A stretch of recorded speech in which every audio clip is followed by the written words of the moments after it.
La falla, les falles, o la nostra falla en concret, pues, ha sigut sempre una comissió molt identificada en la identitat cultural valenciana, en la cultura tradicional valenciana, i s'ha preocupat o ha intentat preocupar-se de que les coses no es pergueren, de que se recuperaren certes tradicions, de mantindre sempre viva un poquet la flama de la tradició i de la cultura valenciana en general. Mos assajava José Luis i la senyorita Tere, que eren els nostres mestres de danses valencianes, en l'antic casal que estava en l'aparcament de Vora Barranc, el que és ara Machado 12, ahí teníem un casal immens. I allà anàvem per les vesprades i sobretot la cançoneta esta que no se me n'ha anat del cap de ta-ta-ta-ta-ta-ta-ta-ta-ta. Pues esa, bueno, desde entonces que era xicoteta, me diuen de ballar-la i la ballo cara. Fíjate tu els mestres que teníem. Després ens agradava, com som aixina de liantes, anàvem ballant i s'aprofitava per quan venia la Mare de Déu, fer una dansa a Sant Joan, en molts actes de la falla pel 9 d'octubre. En l'any 79, encapçalats per la primera fallera major que vam tindre en aquesta comissió, que era Maria Teresa Pasqual, va tindre la iniciativa de preparar per a una presentació, si no recordo mal, crec que va ser l'exaltació de Conxina Aznar, van preparar uns quants balls. Ensaiàvem els dissabtes de vespre, i un dissabte de vespre era el dia de Sant Joan.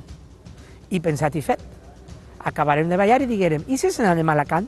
I se n'anarem a Alacant 4 cotxes. Hi hagué un any que en la plaça, el que és l'espai interior on plantem el nostre monument, érem tanta gent ballant que ocupàvem tot aquest espai. La gent que estava d'espectadora estava als voltants, per darrere de les palmeres.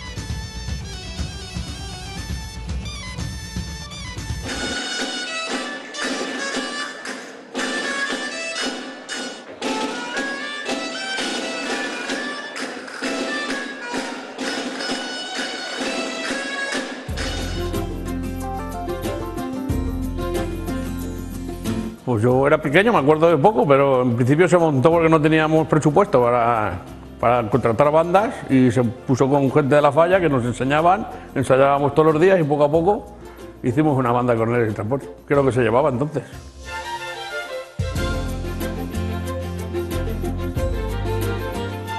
Ensayábamos una vez a la semana, empezamos en Machado 12, después pasamos a las naves que hay enfrente de Machado, en la orilla Barranco, y éramos 20 o 30, no me acuerdo, tampoco éramos muchos. Y íbamos a pueblos y todo a hacer concursos con otras bandas y otros pueblos.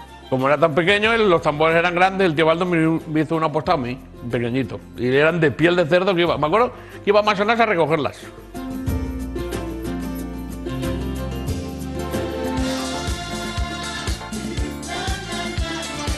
Jo recorde, quan es començava la moda de fer playbacks per a les presentacions infantils, érem els més majorets els que fèiem el playback i actuàvem pels xicotets.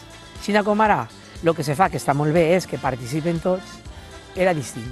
Entonces, què era? Era o estar en el carrer amb els amics o vindre a la falla. Així mos agrada la festa, el lío.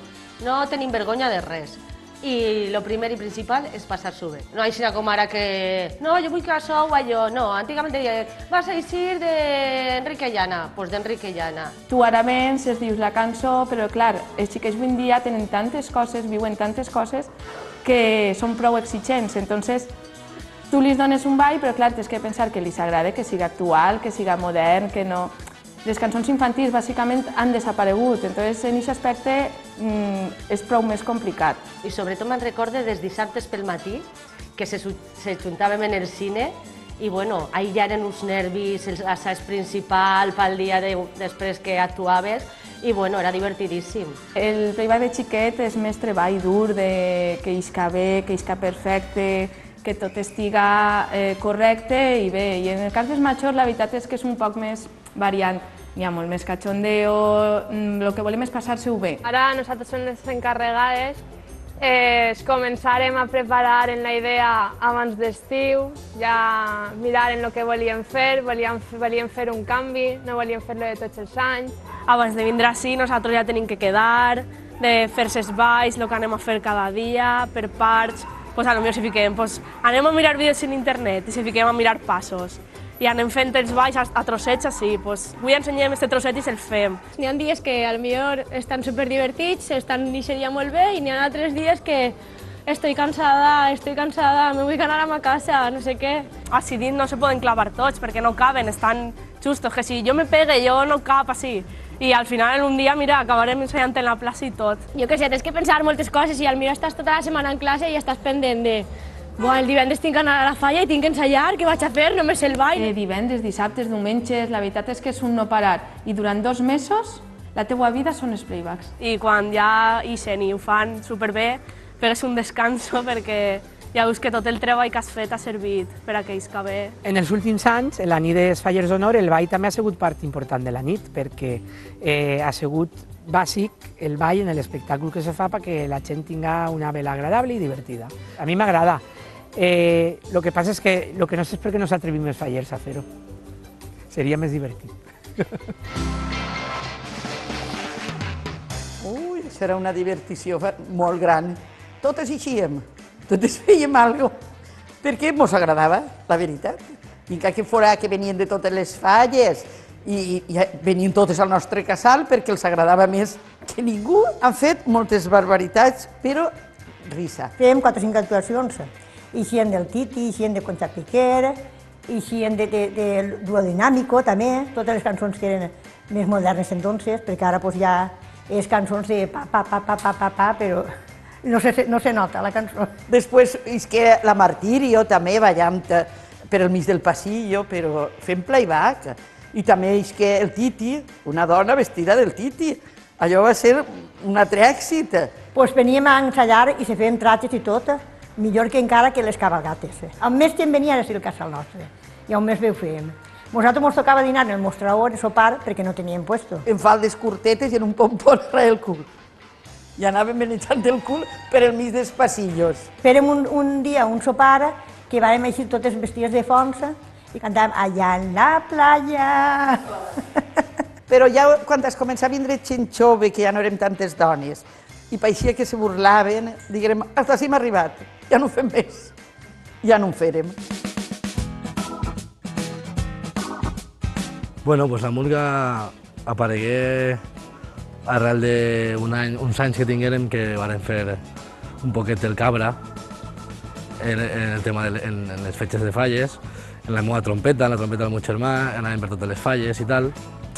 I Javi el Muso mos parlà de que havia vist comissions que tenien uns pitos i tal, i eren pitos de murga, i en parlaren de fer-ho així en la falla. I sobretot els primers anys recorde que va coincidir en una cançó que se feu molt popular en tota Espanya, que era El Pobre Miguel, i ahí agarràvem i la cantàvem i tota la falla a una pegant el volantí del Pobre Miguel, que le estarà passant al Pobre Miguel. Bueno, pues tocaven les cançons populars de sempre, El Caballo, El Maricón, Paso Doble, San Paito Roca, lo que sabíem així un poquet, assajàvem al principi el que podíem, se reien molt en els assajos perquè, clar, ni molts menys tots eren músics, però bueno, era divertit. L'Associació Amics del Corpus de València mos convidà a participar en la nit del Corpus en València i nosaltres anàvem acompanyant al jurat i acompanyant a tota la gent cantant cançons de la murga. Fon un èxit i la gent se quedava impressionada de lo divertit que era, una cosa molt novedosa. Quan anàvem per ahí tocant en la murga